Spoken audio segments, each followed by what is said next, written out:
नमस्कार, सत श्री अकाल एंड गुड आफ्टरनून। ये वीडियो मैंने हिंदी भाषा में बनाई है। इसका टाइटल है कनाडा जाना हुआ आसान। जैसे कि आप सब सुन ही चुके हो कि कनाडा को लगभग 10 लाख वर्कर्स की जरूरत है। तो 16 नवंबर 2022 को उन्होंने एक नई लिस्ट ऐड की है। ये वो कैटेगरीज हैं जो पहले कनाडा में नहीं आ सकते थे एक्सप्रेस एंट्री में। अब ये लोग कनाडा में आ सकते हैं। सबसे बड़ी खुशी की बात है कि अब आप अपने बच्चों के साथ, अपनी वाइफ के साथ आ सकते हो।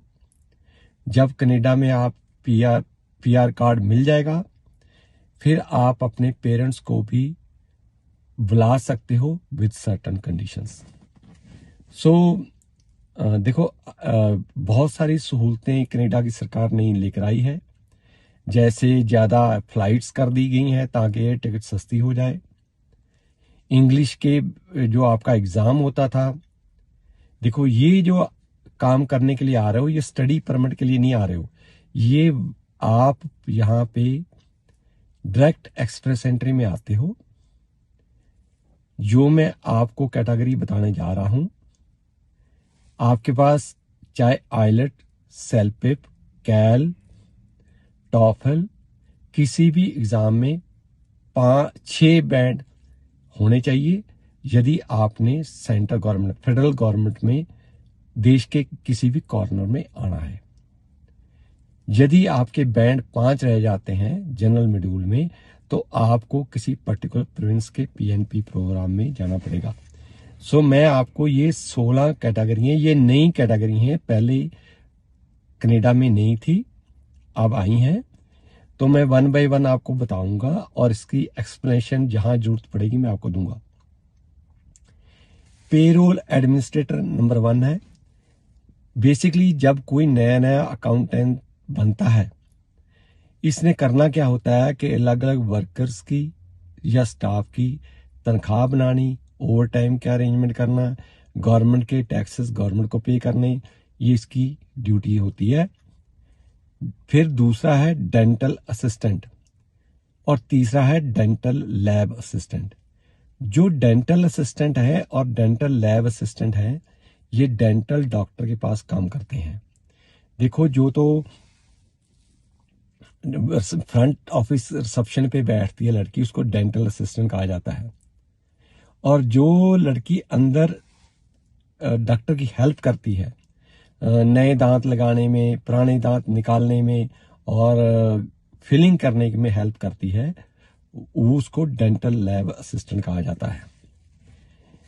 फिर तीसरे देखो, ये जो डेंटल असिस्टेंट है, डेंटल लैब असिस्टेंट है, ये कनाडा में जो आइज डॉक्टर होते हैं और जो डेंटल डॉक्टर होते हैं, उनका सरकार से संबंध नहीं होता है। वो प्राइवेट तौर पे अपना लैब खोलते हैं या छोटा हॉस्पिटल बनाते हैं, उसके अंदर काम होता है और इन दोनों कैटेगरी ने उनके साथ काम करना होता है। अब मैं बताऊंगा तीसरी कैटेगरी, जिसके अंदर गवर्नमेंट जॉब्स इन्वॉल्व होती हैं या जो सीनियर सिटीजन होम होते हैं। यहाँ पर अच्छी कंपनी होती हैं जो बुजुर्ग 65 साल की उम्र के बाद में रिटायर हो जाते हैं, वो वहाँ पे रहते हैं। उनको हम सीनियर सिटीजन होम कहते हैं। भारत में इनको कहते हैं बुढ़ापा घर, पंजाबी में कहते हैं, मुझे हिंदी मालूम नहीं आती है। तो नर्स एड्स, भारत में हम इसको असिस्टेंट नर्स के नाम से पुकारते हैं। ऑर्डरलीज, ऑर्डरली वही लड़की होती हैं जिन्होंने केयर गिवर का कोर्स किया होता है। देखो, केयर गिवर का कोर्स करके आप किसी के घर में उसकी पेशेंट की देखभाल या बच्चों की देखभाल करते हो। पर जो ऑर्डरलीज होती हैं, ये सरकारी हॉस्पिटल के अंदर वही जॉब फंक्शन परफॉर्म करती है जो कि केयर एड प्रोवाइड करती है। पेशेंट सर्विस एसोसिएट वो होते हैं जो पेशेंट को नहलाना, खाना खिलाना, उसके कपड़े बदलने, बेड शीट बदलनी, बेड पिलो कवर बदलना और उसका ब्लैंकेट चेंज करना, ये काम करते हैं, वो इसमें कवर अप होते हैं। ये तीनों ही जॉब सरकारी हॉस्पिटल्स में है और इनका बहुत ज़्यादा तनख्वाह होती है, अच्छी रिस्पेक्ट मिलती है। यहाँ पे आपको सरकारी नौकरी मिलने में कोई प्रॉब्लम नहीं है, क्योंकि यहाँ पे यदि आप परमानेंट रेजिडेंट हो तो आप गवर्नमेंट जॉब में ज्वाइन करने के इंटाइटल हो। फिर आता है टीचर्स। देखो, भारत में बहुत सारी लड़कियां और लड़के टीचर्स हैं। कुछ तो एलिमेंट्री स्कूल टीचर हैं, कुछ सेकेंडरी स्कूल टीचर हैं। उनके आने के लिए रास्ता बहुत क्लियर कर दिया गया है। देखो, डायरेक्ट एज ए टीचर नहीं आ सकते हो आप।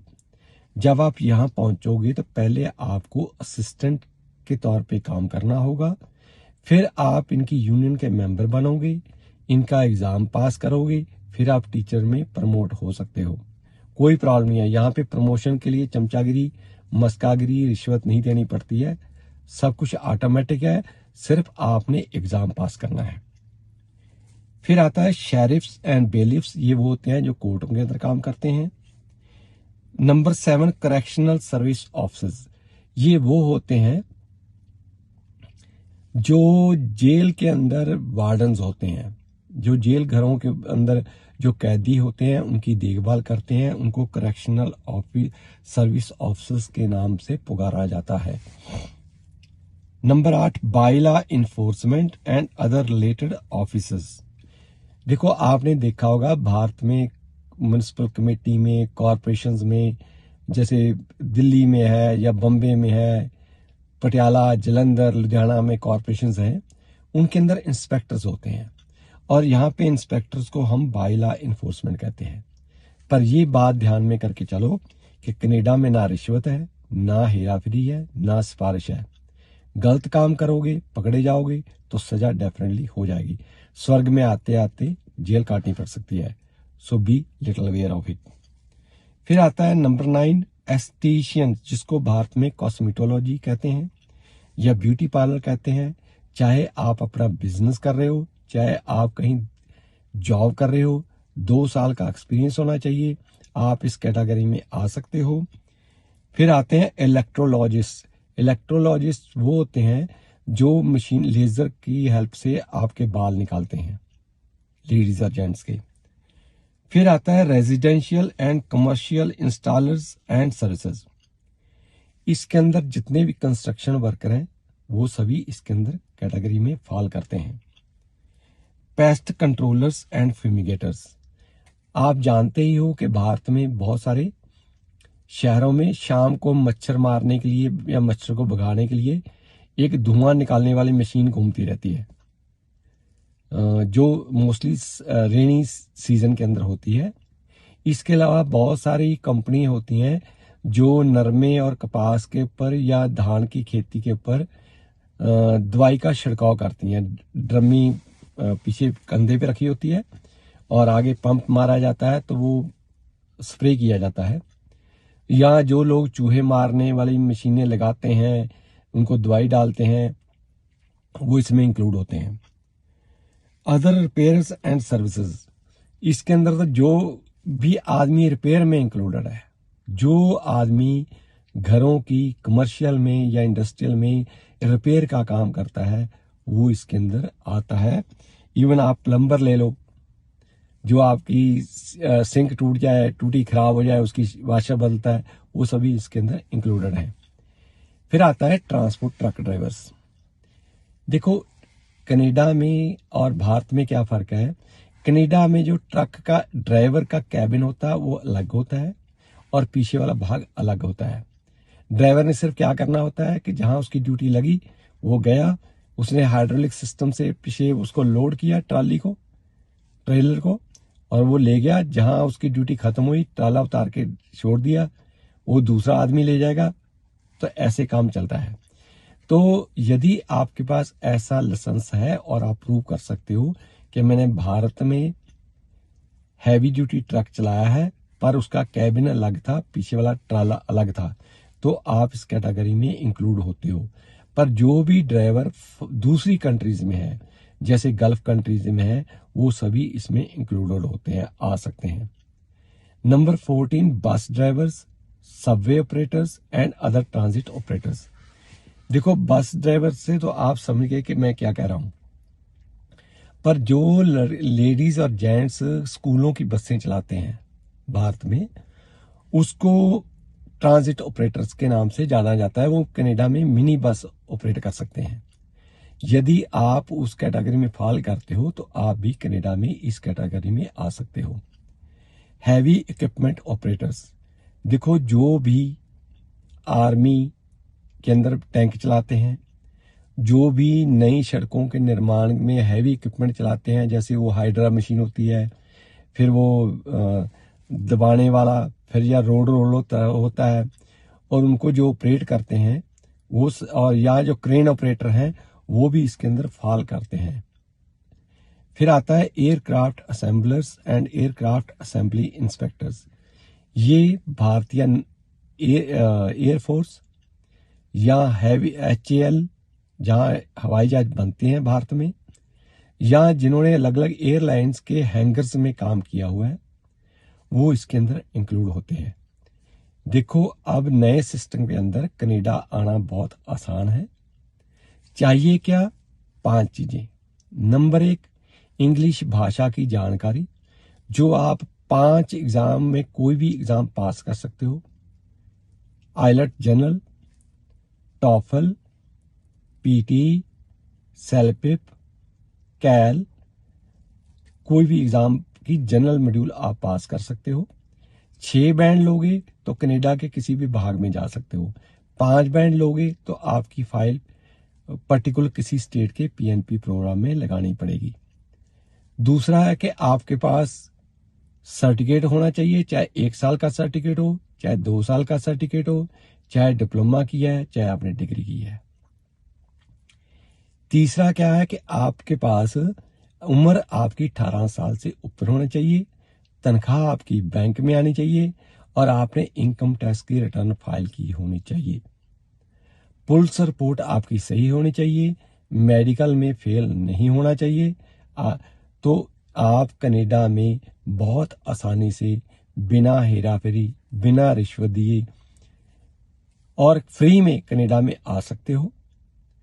आपको कोई भी जानकारी फ्री में चाहिए, हमारा वहां पे पटियाला में ऑफिस है जिसका नाम है कनेडियन इमिग्रेशन पटियाला। वहां के फोन नंबर है 9815101148 या 9888295000। मंडे टू फ्राइडे 10 बजे सुबह 10 से लेकर शाम के 4 बजे तक आप फोन पे कोई भी इंफॉर्मेशन फ्री ले सकते हो। इसके अलावा हमारा कनाडा का क्वालिफाइड आदमी भारत जाएगा, वो वहां पे 10 दिसंबर 2022 से लेकर 10 फरवरी 2023 तक रहेगा। इवन सैटरडे संडे भी आप आ सकते हो, छुट्टी लेने की जरूरत नहीं है। पहले अपॉइंटमेंट लीजिए। आप यदि उम्र आपकी 21 साल से कम है तो आपके डैडी मम्मी साथ होने चाहिए। यदि 21 साल से ऊपर हो, शादीशुदा हो, तो आपकी वाइफ साथ होनी चाहिए। आप वहां पे फ्री ऑफ कॉस्ट हमारे से बात कर सकते हो। हम आपको प्रिंट आउट निकाल के देंगे, और यदि आपको कोई रिक्वायरमेंट होगी तो हम आपको वहां पे बताएंगे कि कनाडा आना कितना आसान है, आसानी से आ सकते हो। इसके ऊपर ना हेरा फेरी की जरूरत है, ना रिश्वत की जरूरत है, ना पैसे की जरूरत है। सिर्फ आप रिक्वायरमेंट पूरी करके दे दो तो आप कनाडा में पहुंच सकते हो। Please stay connected with us. आपको इन्फॉर्मेशन सही लगती है तो आप अपने यारों, दोस्तों, सहेलियों से शेयर कर सकते हो। Thank you very much. Stay connected with us. Thanks.